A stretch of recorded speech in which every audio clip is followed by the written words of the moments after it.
cerebellum, which I actually really like the cerebellum. I think it correlates nicely with clinical aspects that you'll see. So that it's a very good clinical lecture. And we're going to finish with some video of some patients with some cerebellar lesions, because the best way to learn is what does this look like if there's a problem here. So the cerebellum really is another side loop that we talked about. Remember, the basal ganglia is one, cerebellum is the other.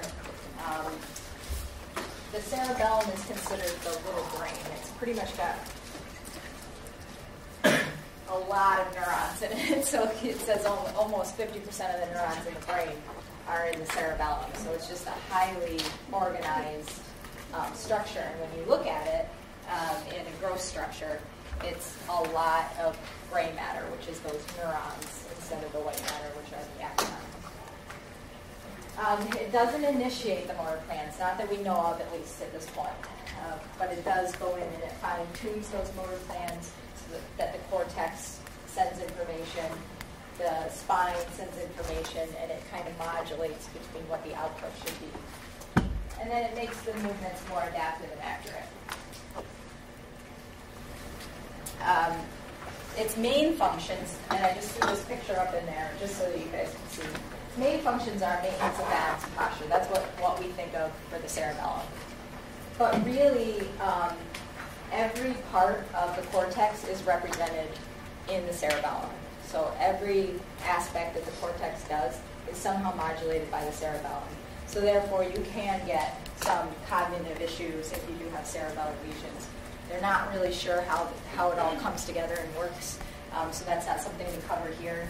But just be aware that somebody with a cerebellar lesion may also present with some cognitive and dissociative things, because it does go to a lot of the learning centers. It goes to the frontal cortex and that sensory area, so those are like the association cortexes that help refine movement as well and help refine cognitive plans. So just be cognizant that it does represent the entire cortex. It doesn't just do motor function. So its big thing is coordination. And coordination really requires that we're able to move certain muscles, certain joints, all in a nice, succinct way in the right timeline.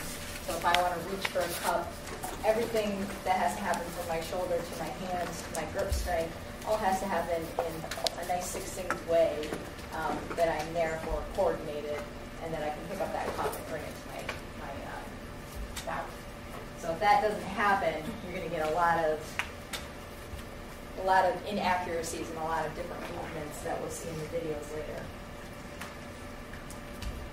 It seems to, and I'll go through, my favorite lecture when I was a student was when Dr. Bennett went through the cerebellum and she ran into a door. It's a good little learning thing. But it's really, the cerebellum takes trial and error and then helps refine these motor plans. So we'll go through how it does that. So two big parts. Here is the cerebellar cortex that has a lot of the neurons, and you can tell it's a gray matter. It's a lot of neurons in that area. Then you get a little bit of the white part here, which is some of the axons projecting from the cortex. But then the most important part here is the cerebellar deep nuclei. And those are your output structures. So the cortex, the cerebellar cortex, can give input to the deep nuclei. The deep nuclei can get information from the brain, but only the deep nuclei can then give information back. The cerebellar cortex does not give information back to the brain. It is not the output structure from there. So here's a nice gross structure. Again, here's your cortex. I had to change it. I think I put cerebrum, or cerebral cortex. This is the cerebellar cortex, sorry. Is D, so all of those neurons. And then you get the white matter. That's all the axons projecting from those neurons. Then you get the deep cerebellar nuclei that are all kind of clumped together in the middle. And then the vermis is always important. That's just the middle of the cerebellum. You have two real important fissures that breaks the cerebellum up into really three lobes. So you have the primary fissure. It's right up here, and that breaks it into the anterior lobe and the posterior lobe. And then you have the posterior lateral fissure that breaks off the floccular nodule lobe. So those are the two big fissures that I'd like you guys to know. The posterior lobe is broken up by another fissure, but we won't worry about that. That is just considered the posterior lobe. Those are the major divisions. And then if I'm looking at it from the top and I'm looking sagittally, it's divided into sections as well. And that's the vermis. Here's your midline. And that is basically, unfortunately, the vermis, this is just an interesting fact, the vermis is highly, highly susceptible to over-intoxication. So that's why we get a little staggery when we get overserved a bit much. So you don't get a lot of arm and leg ataxia, you get more of that like. You guys will love it when we get into the vestibular lecture and talk about how that is affected by alcohol.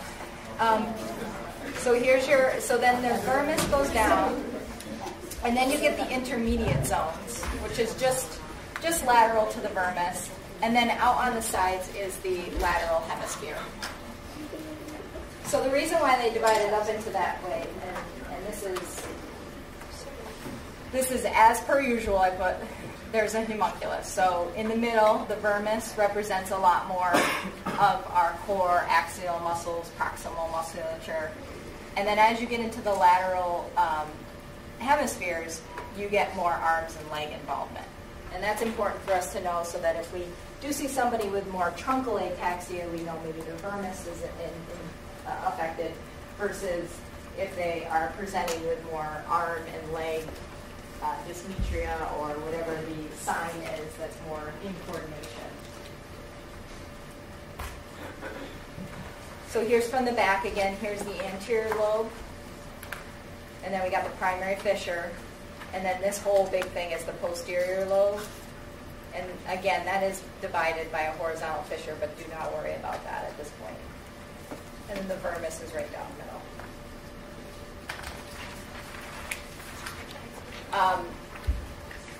Again, I just wanted to point out the motor cortex, the spinal cord, all the sensory information, all the motor information, the motor planning can all come in, and it can go to the cerebellar cortex or the deep nuclei. But only the deep nuclei can then give that information back. That is the important part. The cerebellum cortex, however, does modulate some of that deep nuclei before it is then sent back out into the cortex.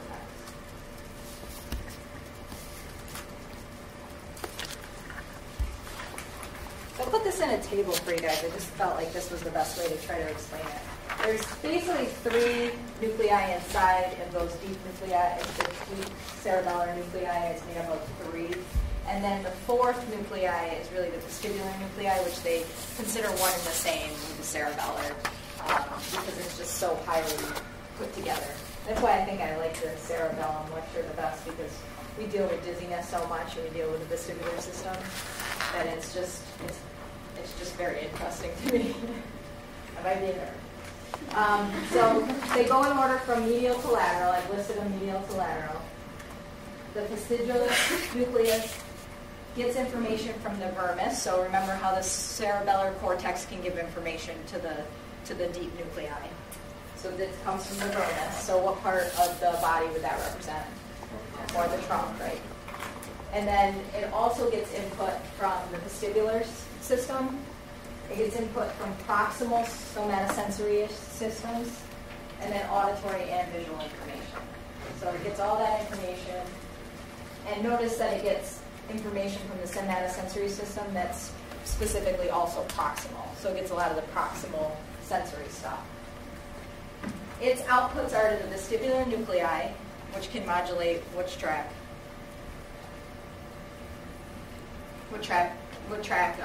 originates in the vestibular nuclei that we talked about. Vestibulospinal tract, right? So descending, yep. It'll come together, I promise. And then it also goes to reticular formation. And which tract does that go to?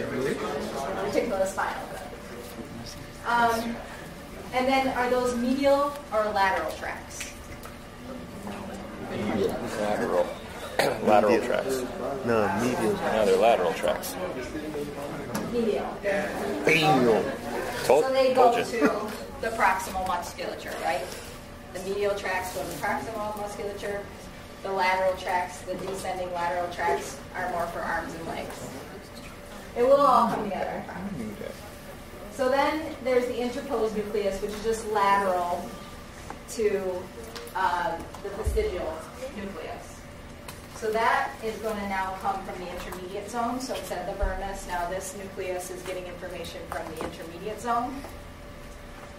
And then it's getting some cerebellar afferents from the spinal ascending tracts that carry the proximal somatosensory system, again, auditory and visual information. So the vestigial and the interposed nuclei really do a lot of like the proximal axial musculature. This one's going to go to the contralateral red nucleus, but do you guys remember what happens with the rubrospinal tract? It crosses immediately, right? So it goes to the contralateral red nucleus, but then that crosses immediately back over.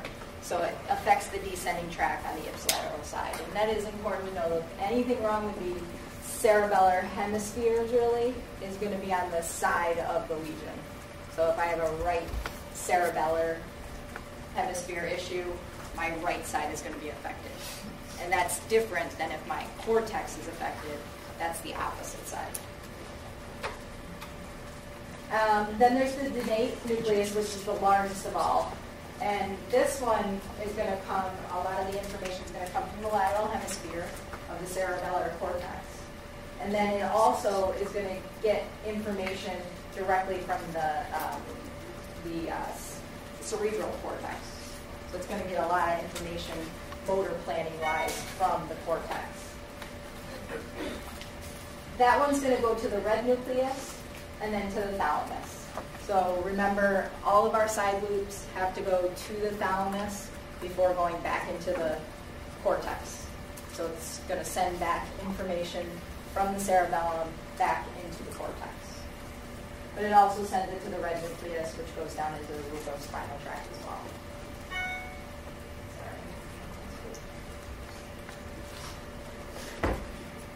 And lastly, we have the vestibular nuclei, which is located outside the cerebellum. We know that that's in the brain stem of the medulla. That's going to get information from the floccular nodular lobe, which is the primitive lobe of the cerebellum, so that helps us stand upright. That gives us our basic balance. And the vestibular nuclei also get information from the peripheral vestibular system, which is the inner ear, and we'll talk about that next section.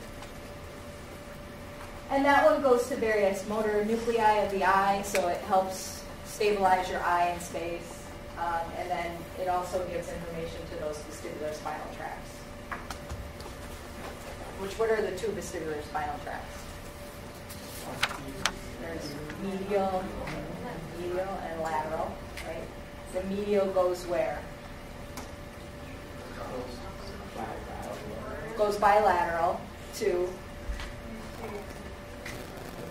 It's anterior, so it's the medial system to the cervical spine. And then the lateral goes all the way down, gives us extension. Right? Gives us that extension of the spine. You guys didn't know there was a test today, did you? It's a good way to learn, try to bring it all together. The note here is, for the plantar nucleus, the donate. There, I think that's, I said it. That nucleus, you said something about the information being relayed from the thalamus back to the cortex. Are you talking about the cerebral or the cerebellar cortex? That one goes to the cerebral cortex. Okay. So donate nucleus can go back through the thalamus to the cerebral cortex. And that's the only one that gives information back to the cortex. Everything else really modulates the descending tracks. Note that though all cerebellar nuclei and all of the cerebellar cortex gets information from the inferior olive, which we've kind of looked at on the brainstem. You guys have seen the olive, but it's right below the big pons area. You get these two nuclei that are kind of budding out from the medulla. They're going to get information from the cortex and their red nucleus. So that's the way the cortex modulates really all of the deep nuclei, is through the olive.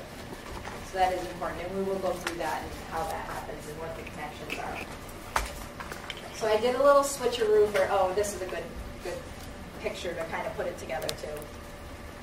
So the cerebellar output, here's your vestigial nuclei in the middle. It gets information from the vermis. Then your interposed nuclei gets information from the intermediate zone here. Those two together are really going to modulate the descending motor tracks. Okay? So they give motor execution. The donate, I think I'm saying that right, that's how I say it, goes back to areas 4 and 6, which is the motor cortex and the premotor cortex. And then they're really involved in motor planning, so modulating the movement that's about to happen, whereas the other ones are more modulating the movement that is happening right now. Then the vestibular nuclei is outside of the cerebellum in the brainstem, but it and the vestibular vestibular cerebellum really are heavily involved in balance and eye movements and how we right our head and how we right our eyes to the horizon. So those are very important for us to be able to stand upright. And then here's just, if people like colors, I like colors sometimes. Again, vermis is going to the vestigial, and then the intermediate zone, the blue, is going to the interposed nucleus, and then the hemispheres are giving to the donate nucleus. I might be saying that way wrong, I don't know. Dentate. Yeah. I always said it. All right, I switched you up here because I thought this went better here than later in the lecture. So this is like, I had it in there after the peduncles. You guys find that okay?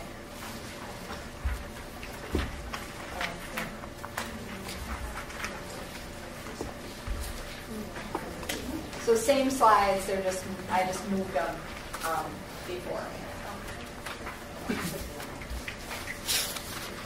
So again, did everybody find it okay? You guys all have it? So again, here's the the cerebellar cortex. And then we just talked about all those nuclei within there. But now we got to talk about, well, how does the cerebral cortex give information to those cerebral nuclei before they go away? Cerebellar nuclei, sorry. I know I'm going to do that a lot. So the cerebellar cortex is divided into basically 3 layers. You have your granular layer, which is innermost, Purkinje, I don't know how to say that one, Purkinje, cell layer, which is intermediate, and then molecular layer, which is the outermost.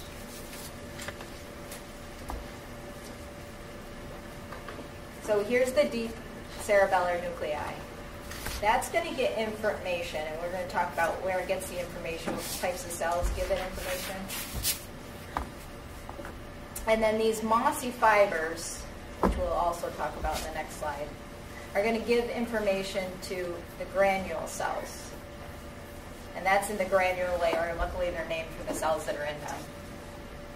These granule cells are going to go up to the top layer, the molecular layer, and they're going to bifurcate. So they're going to come up, and then 2 are going to go parallel each way in the top layer of the cerebellar cortex. The Purkinje cells are sitting in the Purkinje layer.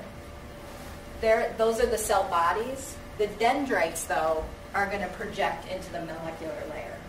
So if you see those parallel fibers are going to kind of sweep through, and on their way through, they're going to start to synapse with a lot of those Purkinje fiber dendrites. So all those dendrites are kind of fanned out, and the parallel fibers are coming through each way and exciting them. So if we look at the Purkinje cell here, they're made for this particular area, and that's why we go over them, because they're only found in the cerebellum, and they're very specific to their function. So when you look at them from a frontal view, they look like the top layer. They're just thousands and thousands of dendrites, right? That looks like a lot more dendrites than the other axons that we've seen and a lot of other cell bodies that we've seen. So now, though, they're like big trees like this, but then if you go sideways, they're almost one-dimensional. Because they're basically like a catch-all. They're trying to catch all those parallel fibers that are coming through. So they're like this, with all their hands up, and these parallel fibers are coming and they're innervating a lot. So a lot of parallel fibers innervate just one Purkinje cell. So there's like 1 million that are coming through, and that Purkinje cell is getting all that input. So I'm just going to go back to this one. So again, here's the Purkinje cell layer, and that's where the cell bodies are. The axons are going to go up into the parallel fibers and be like this. And those parallel fibers are coming from the granule cells. They're going to come up and then bifurcate and go each way. So this slide looks busy, but really we're just going to, it's basically what I just said. There's two different types of real inputs. They're both going to be excitatory to the cerebellar nuclei. Okay? So either one, the mossy fibers or the climbing fibers that are coming in are going to excite the cerebellar nuclei. The mossy fibers are basically right here. And they're going to excite these granule cells, and then those granule cells will in turn excite the Purkinje cells. And that's really all I need you to get out of that. You can read those through. It's just that you really want to know there's a high degree of divergence of mossy fibers to granule cells to then Purkinje cells. So the Purkinje cell is excited by thousands of mossy fibers. So it's a lot of modulation. And you'll see that a lot when we get into more fine-tuning of the motor system, right? A lot of things that have a high degree of divergence mean that they're modulated by a ton of different things, because we want finely accurate movement. So when we want more accurate movement, we have more synapses. Yeah. So do you like to say that the mossy fibers are doing the excitation, or the granule cells because they're the middle, the cell Say the mossy fibers, because they're going to come from like the cortex and the spinal cord. So that's really what the input is, and they're going to excite via that method. And I have a good schematic of that. And really, I want you to know the mossy fibers, high degree of divergence to those Purkinje fibers. Where, on the other hand, the climbing fibers, which only originate in the olive, there's only a 1-to-1 ratio to those. So the climbing fibers are only going to innervate one Purkinje fiber, or one Purkinje cell. So there's a big difference between the mossy fibers and the climbing fibers. Yeah? Are the climbing fibers from the deep cerebellar nuclei? I'm going to show you how it all goes together, because it does get a little confusing. So I'm going to show you this picture, which seems to help me. So here are your proprioceptive information coming up from the spinal cord, right? So that's all of our, where is my body in space? That's going to give off mossy fibers. So I'm going to get mossy fibers that are going to go in and excite the deep cerebellar nuclei. Also from the cortex, via the pontine nuclei, I'm getting mossy fibers. from the olive, the inferior olive, all I get is the climbing fibers. So that's where the three things come from. That's where the two mossy fibers and the climbing fibers come from. Over here, it kind of shows it in a different scheme. Here's your climbing fibers from the inferior olive. They're going to go to the cerebellar deep nuclei, and then there's going to be a 1-to-1 ratio from each climbing fiber to each Purkinje fiber. That's important to know. Can you repeat that last part again? There's a 1-to-1 ratio between climbing fiber that goes in and Purkinje cell.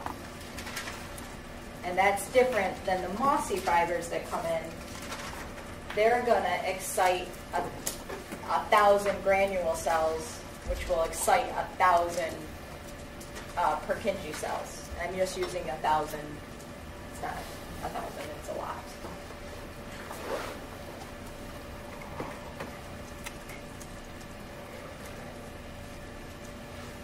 So does that make more sense? So the mossy fibers and the climbing fibers are coming from your spinal cord, your cortex, wherever the input to the cerebellum is coming from. The granule cells and the Purkinje cells are inside the cerebellum. I'm just going to go to this one real quick. So here is your mossy fibers and your climbing fibers coming from your pontine nuclei, the spinal cord, the vestibular nuclei, wherever it's coming from the central nervous system. They're going to go in. The mossy fibers are going to go in. They're going to excite the granule cells, and the granule cells excite the Purkinje cells. The only thing that I'd like you guys to remember, and we've gone over this before a lot, the excitatory neurotransmitter is glutamate. That's as per normal. And the inhibitory is usually GABA. The other two I don't need you to know. Glutamate, excitomer, inhibitory is GABA.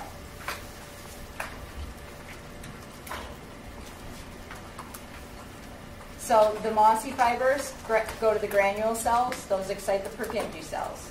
The climbing fibers go and synapse on the Purkinje cells and excite them as well. The Purkinje cell, though, is inhibitory to all the deep cerebellar nuclei. So everything coming from the cortex of the cerebellum is inhibiting the deep cerebellar nuclei. But everything coming from the central nervous system is exciting it. So it's that modulation.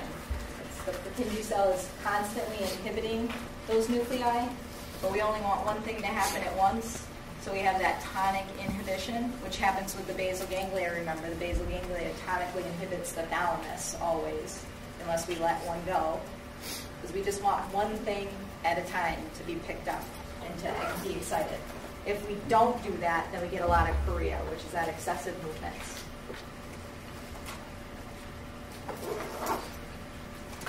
I know these are the hardest concepts to get, and I would encourage you afterwards just to go through this one.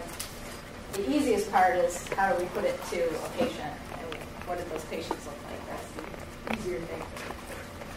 Our types of brains. So again, just to go over that, the Purkinje cell really is the only thing that hits the cerebellar nuclei. So it's the only output from the cerebellar cortex. Note that that's different than the cerebellar nuclei is sole output from the entire cerebellum. So the cortex goes to the deep nuclei, the deep nuclei go out.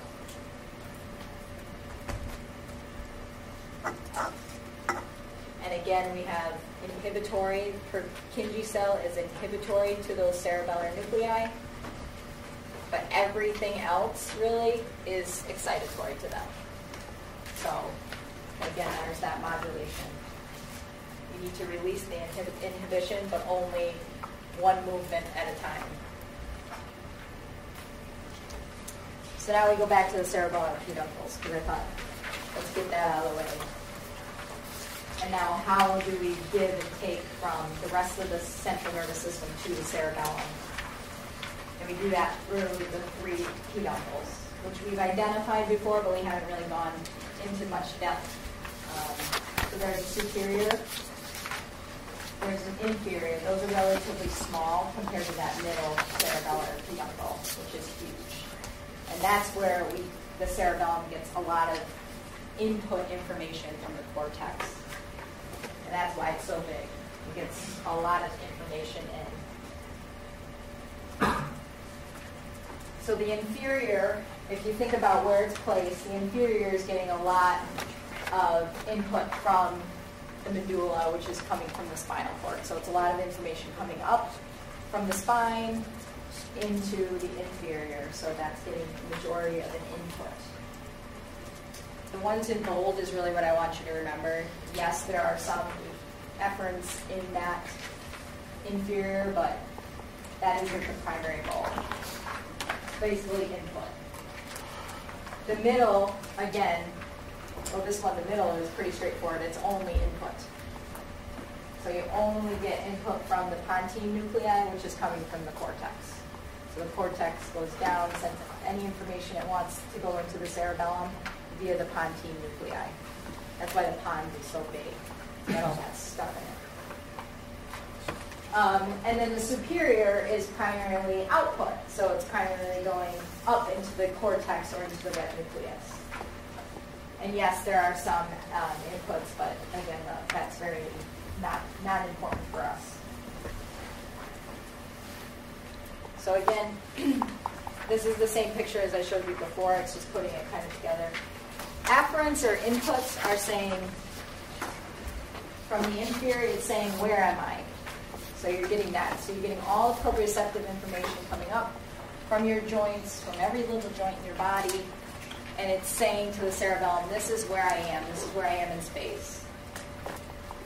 The middle is coming from like the cortex, from the association cortex, from the motor plan, from the premotor plan. It's saying, where do I want to be? What is my goal? Where is my goal to be directed? The cerebellum takes both of those information, takes the sensory input, where am I? Takes the motor plan, that where do I want to be? And then via the superior, superior peduncle, that's the output, gives it back to the motor cortex that says, this is how we'll execute that plan. And how we execute it accurately, that's the more important thing. So here we are. So I like this. It's the best picture I could find. I really do like it. So here is the Denate nucleus, and that's going up to the thalamus and to the red nucleus. The interposed nucleus is also going up to the red nucleus. Then the fastigial goes to the vestibular nuclei. That's all going out of the superior. So those are all outputs. Here is your cortical pontine fibers coming from the cortex. That's going into the pons, and those are going into the middle. And then here's all your rest of your information coming up from the spinal tracts, and they'll also go in the inferior.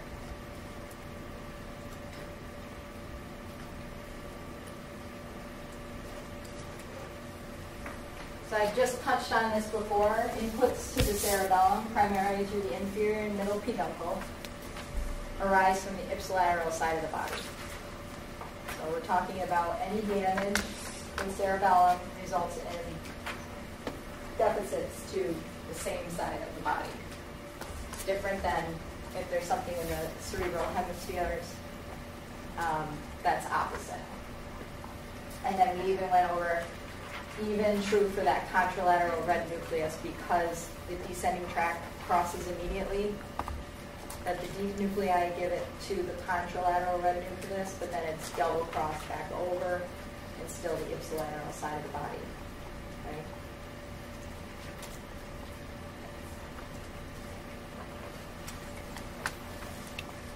There's 3 functional subdivisions. The vestibulocerebellum is basically the floccular modular lobe and the vestibular nuclei.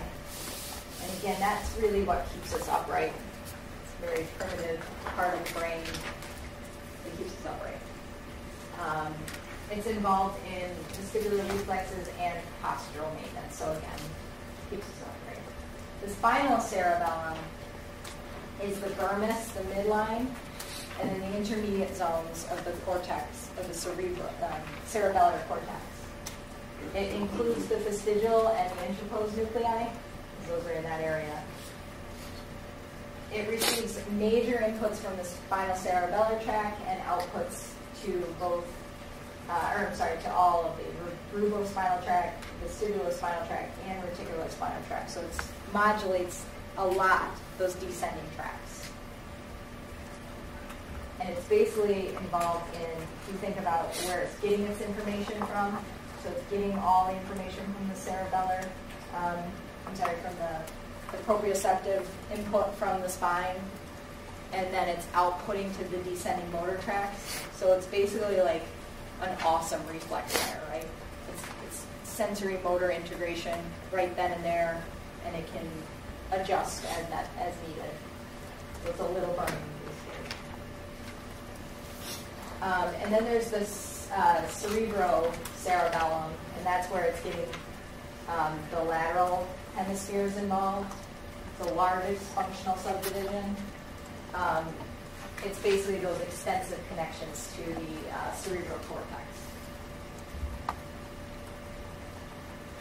I just want to see if I have a nice picture of those.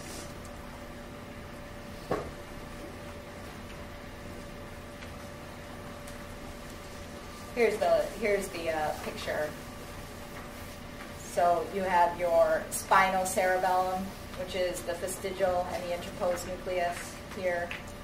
And that again is more involved in the motor execution. Here's your cerebellum, and that's more involved in motor planning. And then again the vestibulocerebellum, which is our balance and eye movements. So that's a nice picture to put together with that other slide.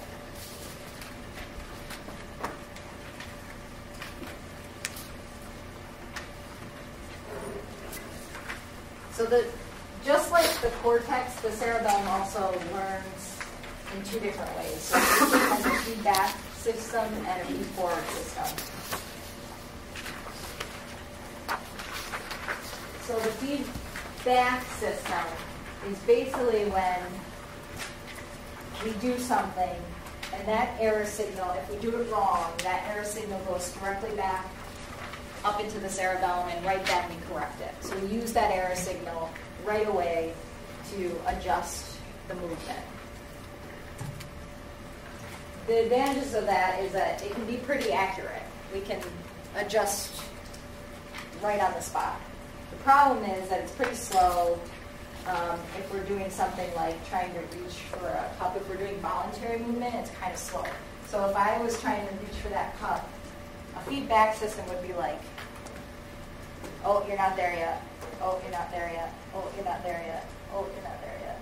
Oh, you're not there. Oh, you haven't squeezed enough. Oh, so it's very slow. It would be very slow. But it's very easy, and it's better for postural maintenance. So if I start to tip one way, I'm going to recorrect to the other way, and then I'll see if I'm upright, and if I'm not, I'll go to the next one. So it's more for those reflexes when our ability for our sensory system to feed back to us quickly.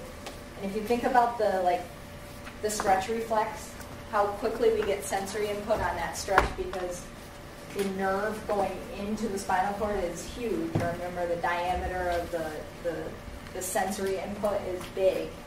So we're getting fast input, and then the correction can occur quickly. Fast input can occur quickly. So we don't want the feedback system all the time, but it works well for reflexes basically and postural adjustments. So, and again, the stretch reflex is basically what helps with our postural maintenance. I get stretch on a muscle and I change my body. And then the cerebellum does modulate that quite a bit. But it's not effective for, again, like I was saying, for any voluntary movement that needs to happen quickly. We can't just keep reevaluating where we are in space to get to a pump or to get to something. We need some way that we know depth perception, that we know where our target is and how much force we need to use to get to it. So that's what we use the feed-forward system for. And the feed-forward system is basically calibration. We've calibrated our movement to a certain point. And we've done that through a lot of trial and error, basically growing up. We learn as we myelinate through 2 years of life, and then we even learn after that, acquiring a new skill. But we calibrate those movements. Unfortunately, those movements change throughout the lifetime because we grow, our muscles change. So every once in a while, we need to recalibrate. But the big difference is that error signal that we get from after we've calibrated isn't used to change that movement right then. It's put in our bank, and then we maybe for the future use that error signal. And we'll go over how that works with the vestibular ocular system, because it's a good example. But my favorite example was always Dr. Bennett. I think she tried to wake us up around this time. And she would just run into the door. So my feed-forward system has always said, well, that door is that heavy, so I can push it open. But what if that door, all of a sudden somebody's behind it, or the heaviness changes, and I run into it, and it's just too much. And you guys have done this, right? I do it every time in this stupid gym. For some reason, the gym door is really heavy. And like every time, I just haven't learned yet the calibration of what I need force-wise to get through that door. So if I get to it and I hit it, and then now it's heavier than it has been in the past. What system can I use to then push that door open? The feedback system, because now I'm like, oh, that's an error signal. I need to use that right now to get through this door. But in the future, I'll say, okay, I remember that door was a little heavier than last time, and then I'll come in with the correct force to open it the next time. And that's the feed-forward system. This is the feedback. And again, the cortex does this as well, and there's a lot of cross-communication between the cortex and the cerebellum. So those motor plans, we don't know yet. Are they stored in just the cortex, or does the cerebellum actually have some motor plans that it does pull out when it needs it? So don't worry too much about where they store those motor plans, but just know that we do use both systems, feedback and feed forward. And then what the difference between the two are. So my big example, yeah.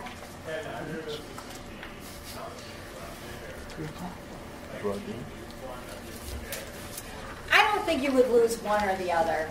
If you had like a dramatic infarct to your cerebellum, you'd probably lose a bit of both.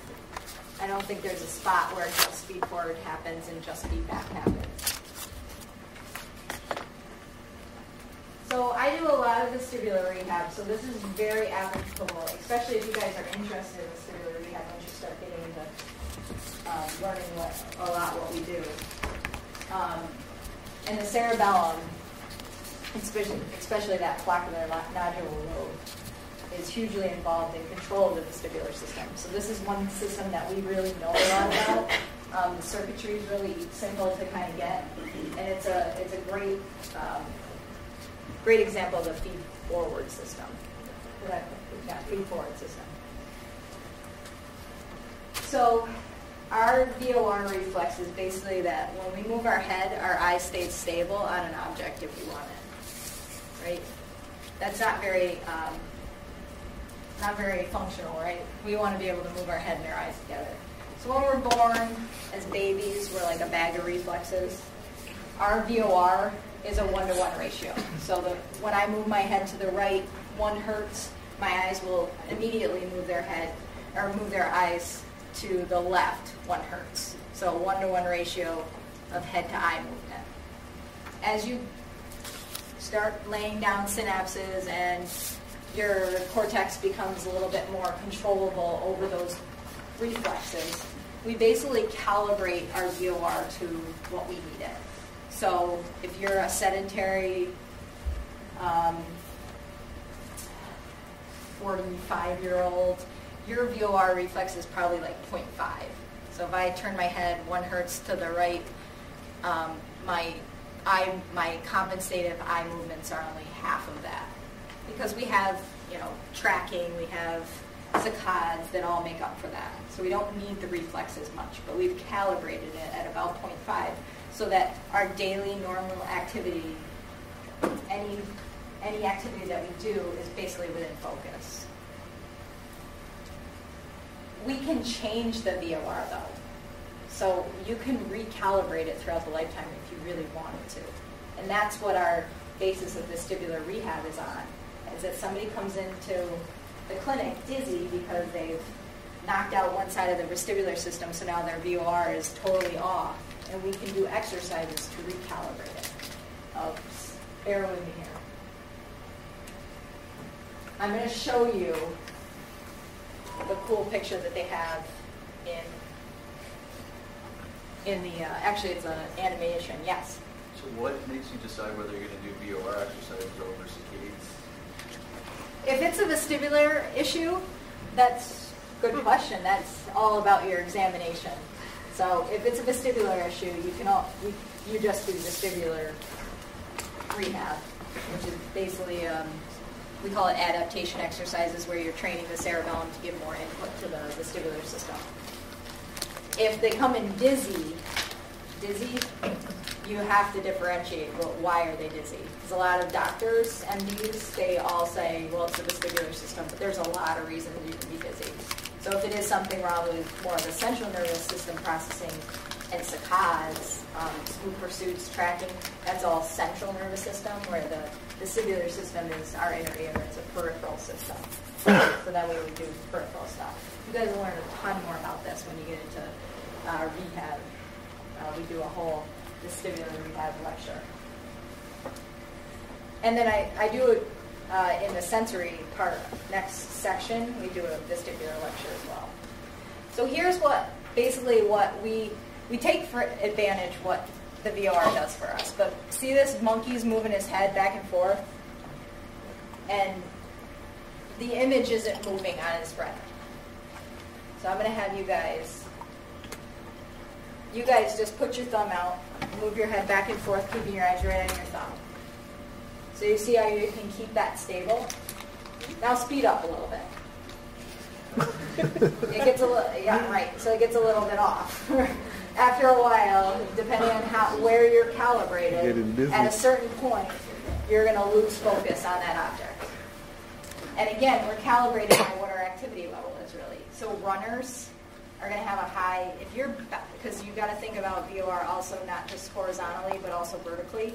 And anything we do, we always have an oscillation to our movements. So like running or sprinting is not just a linear thing. You're bouncing up and down. And if our VOR isn't correctly calibrated to that bouncing, then we're going to feel dizzy after running. Or while you're running, you're going to see objects moving. Has anybody ever seen that or thought that in their head? Like, well, I'm running a little fast today and things are bouncing just a little bit more? I did once when I was on a treadmill in the dark. Don't ask me that came out wrong.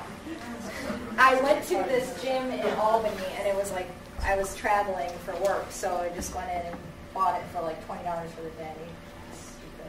Stupid. But inside of it was a stadium like this with treadmills, and there was a huge projector and a movie on.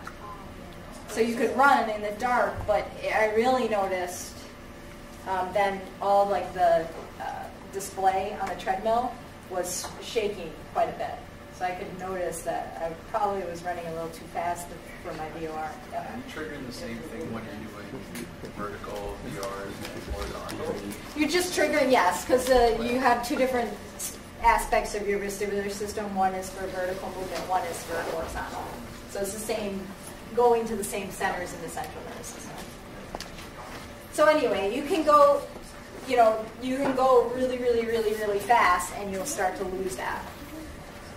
So here, that was the monkey. That was the monkey at normal, you know, calibrated to his VOR gain. But you can also make the VOR gain too slow if you add magnifying glasses.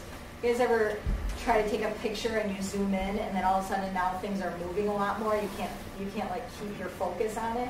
It's basically the same thing. So now, when you put magnifying glasses on this poor monkey, and this is actually, they did this study.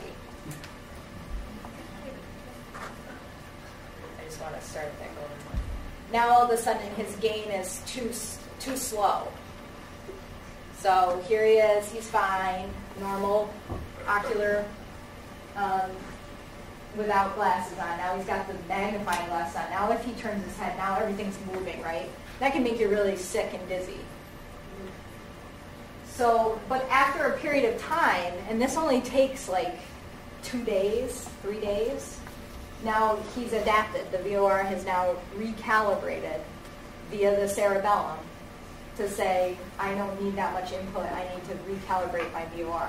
Now he takes the glasses off, and now his VOR is too fast. So give him 2 or 3 more days, and he goes back to normal again. So that's, again, the feed forward, yeah. So based on your numbers, your 1-to-1 at birth, so what's fast and what's slow? Yeah, it just depends on for what your activity level is. So somebody that's like an athlete that's like 17 might be more like towards a 0.6 ratio. So their head movement is 1 hertz and their eye movement would be 0.6 hertz the other way. Because we have all the other systems taking up for it. So that's a reflex. But we do also have saccades, we have tracking. Those are all of the cortex, a higher level functioning. So we can make up for that like slight difference between that 1-to-1 ratio. But as a baby, it's basically like doll eyes. If you move a baby, sometimes their eyes just kind of stay midline until we learn how to turn our head and move our eyes with it. So you can have a gain as low as like 0.4 and still be considered normal. So when they do an actual test, by no means you guys have to know that right now, but that's usually if they do a test at the doctor's office, they're looking for like 0.4 or 0.6 as a normal gain. But anyway, it's pretty cool. Like your cerebellum can adapt that quickly. Like 2 days, we give. So this is an exercise that we give in rehab. If here they're starting to get that little retinal slip, that error message, then I'm going to hold them there, and they're going to do 30 reps 2-3 times a day for the next 4 or 5 days, and they're going to come back to me, and I'm going to increase their speed. I'm going to have them do this. Then we even do a VOR times 2 where they're doing this. I think I have the best VOR probably that I know because I have to show people so many times. But it's pretty cool how the cerebellum can just do that. So we can take people that are very dizzy, because that is a dizzying thing when you can't hold your gaze stable, and we can make them better in a couple weeks. Yeah? So you're trying to get them to that point where they're not keeping up with that speed of their Just head? slightly. So you want, so again, that's a good point. So with all of these systems, this feedback or feed forward, you need an error signal. So we have to push them, and that's really what happens in vestibular rehab is like people come in, they're dizzy, they don't want to move their head because they're dizzy when they move their head. So therefore, they're never getting an error signal, so then the cerebellum is never compensating for it. So you do have to have a little error signal, not too much of an error signal. I like to tell people it's the same thing as lifting weights. You don't want to lift no weights because you're not going to gain anything, but if you lift too heavy of a weight, you're going to hurt your muscle. Same thing in the brain. The brain's just going to shut down if you do like that all the time. That doesn't mean that we... So that's a good example of the feed-forward system of the cerebellum. So unfortunately, the cerebellum's pretty susceptible to injury, mainly because of the toxins. It's really susceptible to absorbing, especially alcohol. Chemo drugs are really detrimental to it. Even epileptic drugs, which unfortunately, you take epileptic drugs if you have epilepsy, which is a brain disorder of the cortex, but it hurts the cerebellum. And then have a lot of cerebellar degenerations that are mostly genetic. Unfortunately, they're just out there and they're very severe. And then, of course, we have our lesions, our tumors, strokes, and multiple sclerosis as well. So don't forget your different blood supplies to the different areas of the cerebellum. And on Monday, the student presentations will be mostly, I think I have an ICA stroke right on Monday. Somebody's doing that. And a pica stroke probably. So then you guys will get a good review of kind of what are those symptoms when those happen. So just depending on what part of the cerebellum is affected. Big thing that's good for us to know is look at the ICA stroke. Where does that hit? It's a lot of the peduncles, right? Actually, all the peduncles, maybe a little bit top of there. But here's your floccular nodule lobe. So a lot of balance issues there.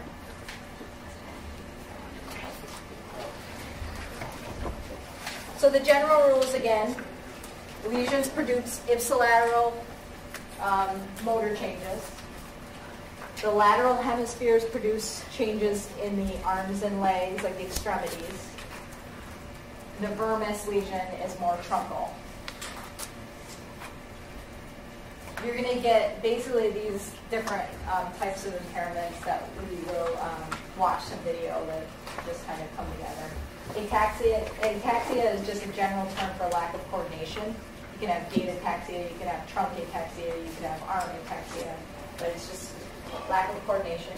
Dysmetria is the inability to hit a target, basically. So we're either hypometric or hypermetric, which I just call overshoot or undershoot.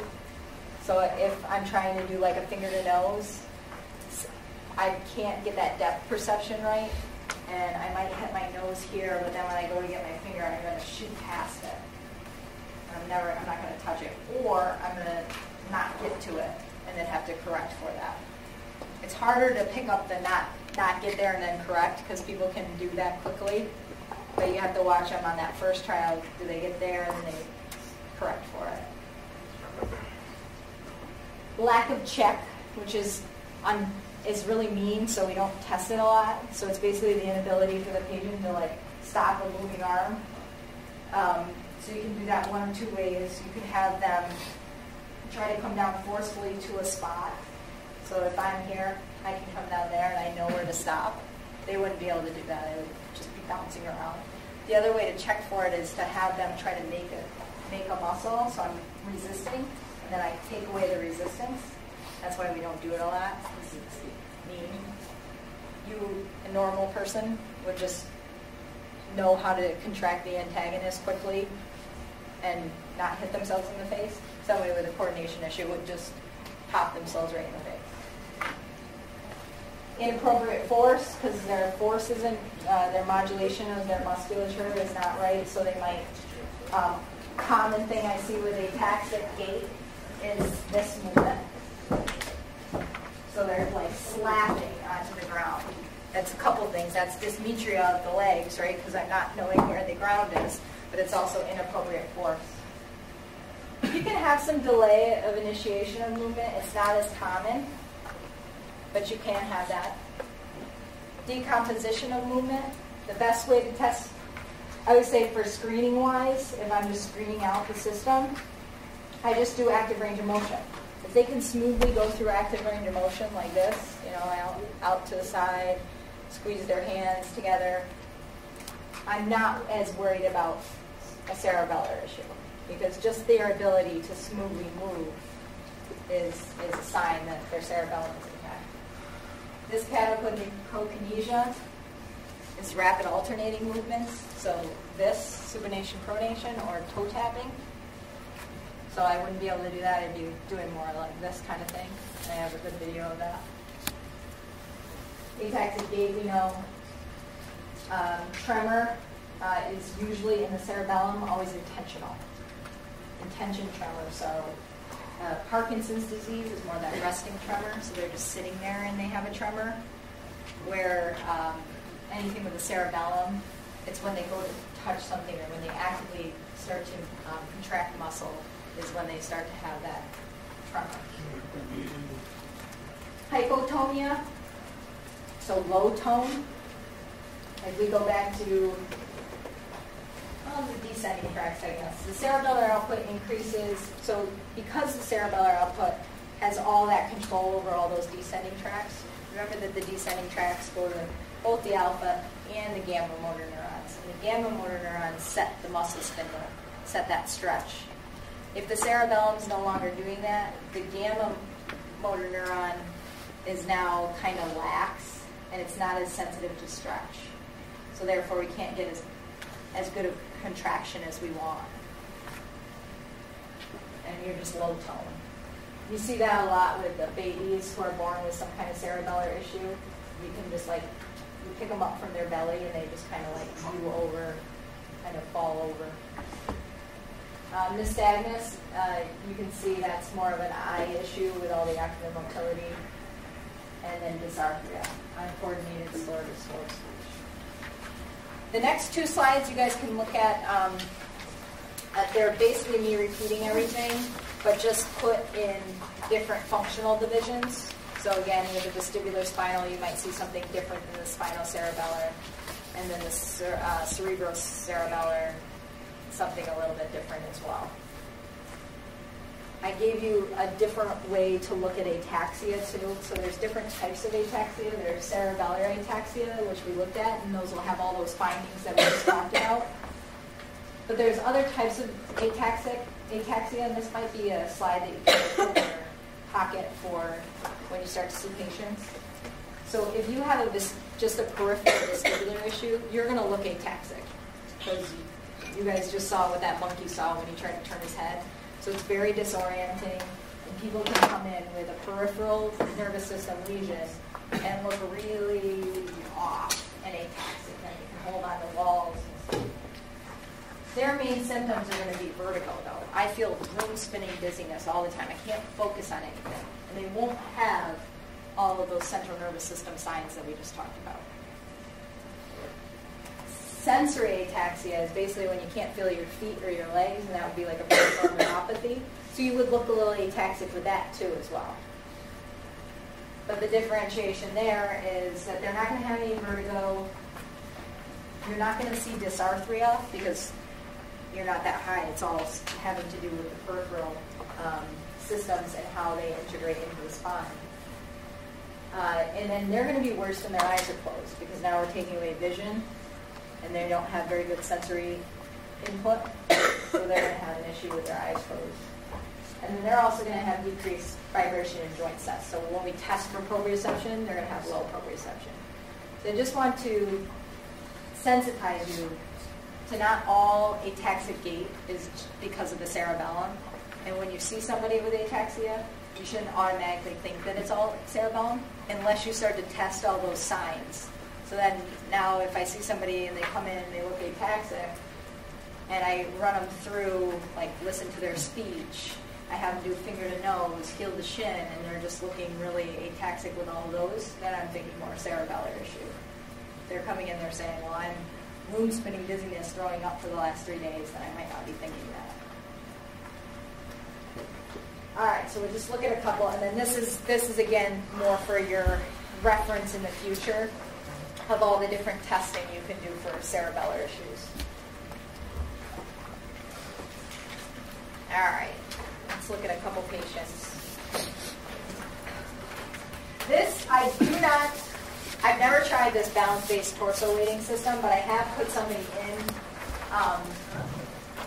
in a wetsuit that was like super tight. This is what I do.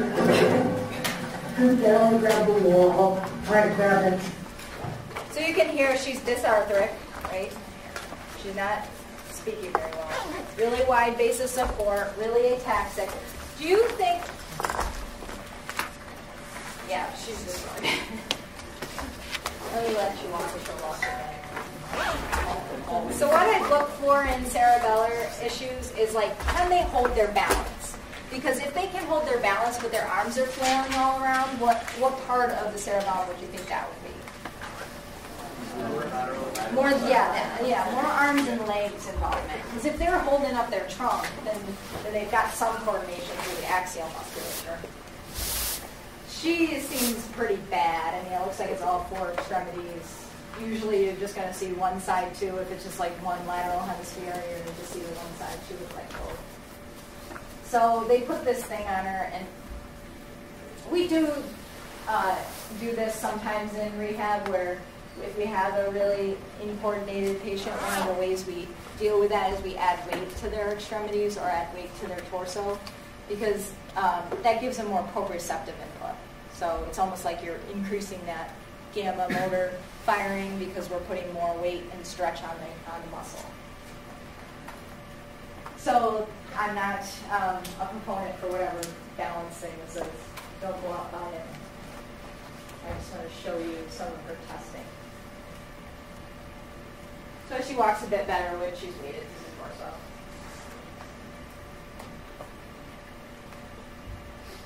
Dr. Bromley? Yeah.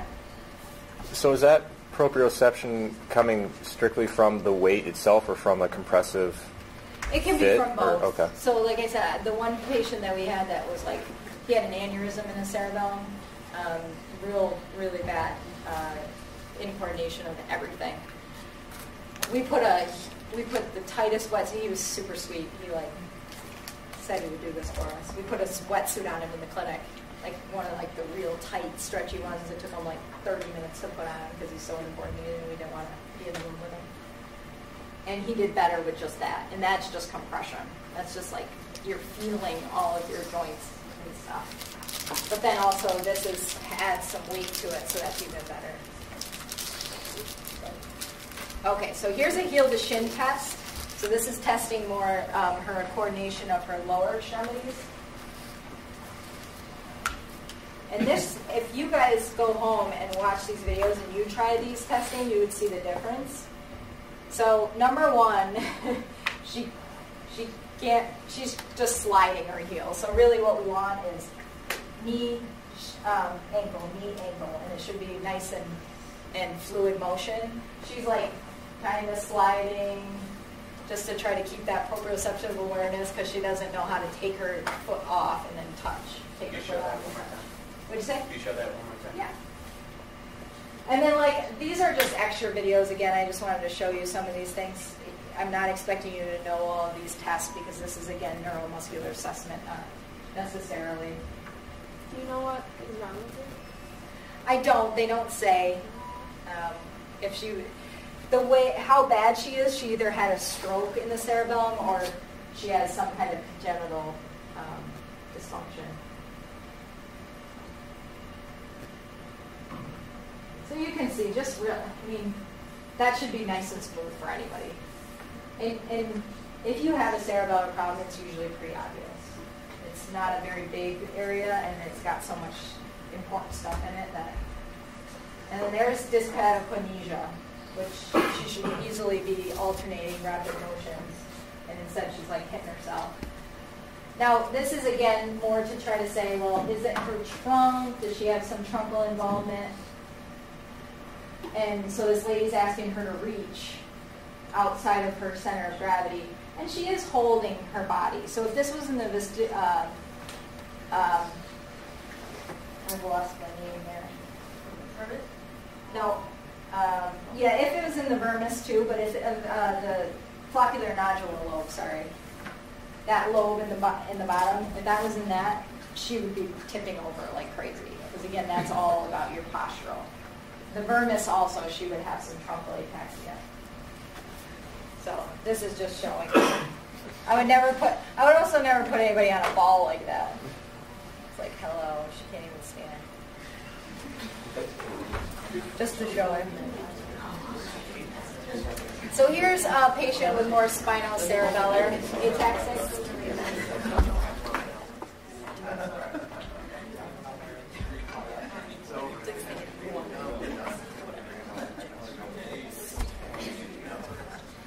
I just want to see if he's really dysarthritic. I'm not sure if they're having a talk. Yeah, So he's pretty dysarthric. They have him say something. And you can certainly do that as part of your assessment as well, as just having him talk to you. Today is a nice day. Today is a nice day. Today is a nice day. So just not coordinating his muscles very well. Here they're just asking him to do a saccade to see if he can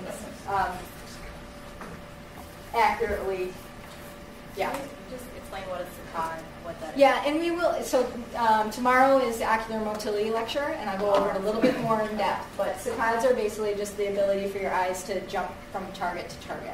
So it's basically testing like a finger to nose, but with your eyes. So if you have more of the vestibular system involvement, your ocular motility will be off. Here's a good phenomenon you see a lot too. The affected side, usually when you have a patient put their arms out like this, the affected side is like extremely overpronated and usually raised above.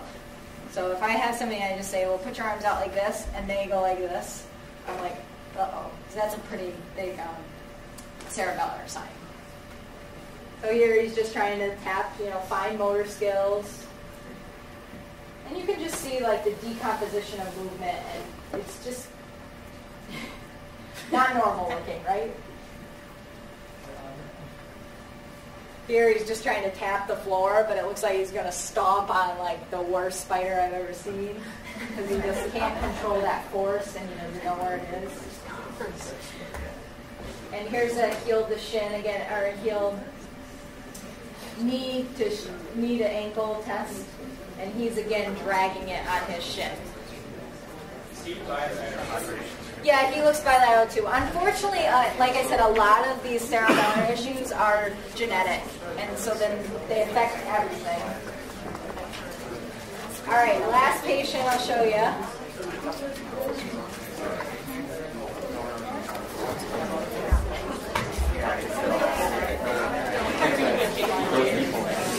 Okay, one more, guys, and then I'll let you go.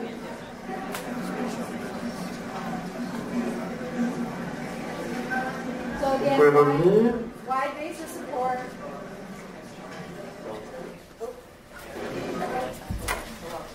I would never do this too. A lot of MDs really love like tandem walking, and it's like, okay, you can barely walk with a normal base of support. I don't really need to see if you can do a tandem base. Finger to nose, you got the intention tremor there.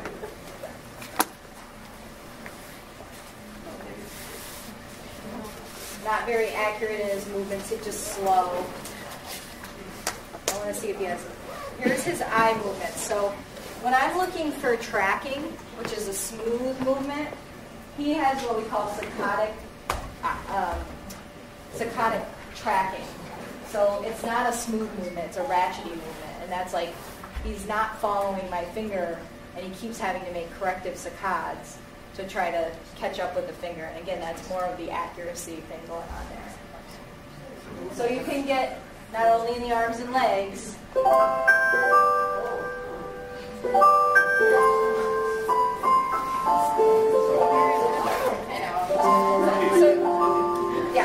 so you can get not only in the arms and legs, but you can get a lot of information from ocular motility and what you're seeing in the patient's eyes, and that's what we'll talk about tomorrow. It's a great way to start to look at the neurological system just through looking at what their eyes can do. So that'll be tomorrow. All right, have a good day.